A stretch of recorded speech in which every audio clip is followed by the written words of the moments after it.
నువ్వొస్తానంటే నేనొద్దంటాను సినిమాలో ఒక క్యారెక్టర్ ఉంటుందండి. జాగ్రత్త అనగానే పడేస్తుంది.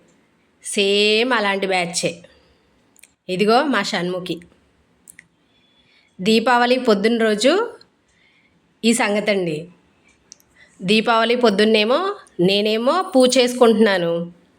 మా షణ్ముఖి, కార్తికేయ ఏమో ఆ క్యాండిల్ హోల్డర్స్ అన్నీ వంపగొట్టేశారు. ఓ పక్క నేను పూజ చేసుకుంటుంటే ఇంకో పక్క వీళ్ళేమో ఈ ఘనకార్యం చేశారు. ఇంకో పని కూడా చేశారు.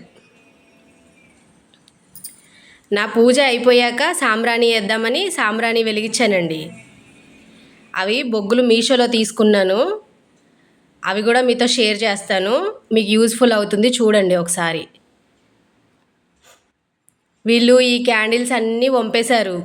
వంపేశాక నేను తిట్టాను అని ఓ పక్కకి వెళ్ళిపోయింది షణ్ముఖి.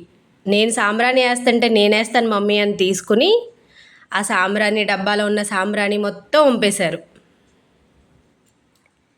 వీళ్ళతో అల్లరి మామూలుగా ఉండదండి బాబు.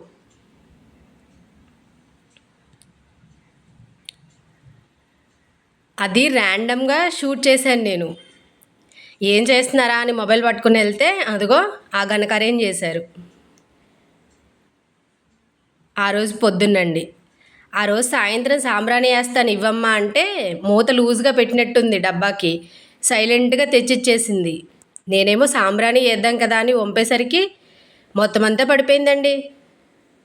ఇదిగో ఇలా ఉంటుంది మా ఇంట్లో.